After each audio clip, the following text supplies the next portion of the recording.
Hi, I'm Tim with DAFLURE Heating, Cooling, and Solar, and today we're going to go into a home that's using a very cost-effective way to heat and cool their house, and that's geothermal.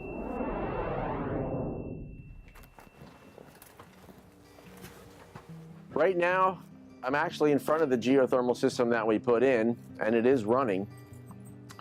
So if you can hear anything at all, that's the sound of the system. But you may not even hear that because that's how quiet they actually are. So really what's happening right now is as this system's running, it is pulling the heat from the earth, which is a consistent about 54 degrees where our area is located. And it brings that in from the ground with a pump. It pulls that heat out of it. It transfers into the geothermal and into the duct stream and pushes it out through the vents to each room. With working with a 54-degree heat source in the middle of winter, we're already about 30 to 40 degrees above the average air temperature. So that's how we can produce much warmer air temperatures at the vent. So one of the things I want to point out to you as we transition through the house a little bit, when we do geothermal, it's not necessarily a different duct system or anything else that you may not be used to. And if you have any kind of air system now, that probably won't change the look of anything. So what we're looking at here is basically on the floor, we have a vent that will supply the heat and air conditioning out of that. Typical to any other system, which may be a gas or an air source heat pump, but we're obviously using the geothermal here, so same application. And when we move over to the wall, we're looking at the air that takes the air back to the system. So what these vents are doing, they're actually pulling the air from the space back into the duct system, and then that'll go down through the geothermal system, get heated, and then come back down through the floor. So that's a typical application of what you would see on a duct system and a geothermal system when you have it done by DAFLURE.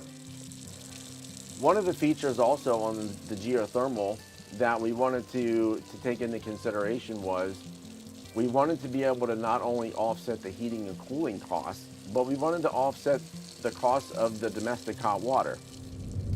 So the geothermal, as it's running, will also preheat all the domestic hot water that's required for the home. There, again, we're offsetting about 50% of the cost of what a homeowner would typically pay to heat their domestic hot water. The pipes on the top, that's what's doing the preheating of your domestic hot water. So as this unit's running and you feel this pipe, it is very hot. That is actually going over to a storage tank that will be piped together with your existing hot water heater. So when you draw the hot water from your hot water heater, the water that's replenishing that is already heated to about 100 degrees. So you only have about a 20-degree rise there. Typically, if you don't have a geothermal, you're looking at heat that water at about a 70-degree rise. So we're doing about a 50-degree difference there. When we actually decided that we're going to do geothermal for your home, from start to finish, we're usually looking at about 2 to 3 weeks. Now what that includes is doing a site visit with the well driller to determine where we're going to put the holes into the ground. They are typically here about 1 to 2 days, and then once they're completed, then we'll take care of the inside work, and then that all comes together in the end.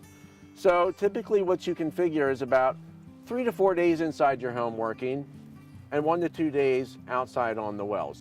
But the one thing that we do keep in mind is we understand that your property is precious. So when we're here and we're done, we'll backfill and we'll landscape it so that when you look at the property when we're all done, it's going to be like we never were here. So we hope you enjoyed our little visit today. If we didn't answer some of the questions that you may have, give us a call in New Cumberland or visit us at DAFLURE.com. See you next time.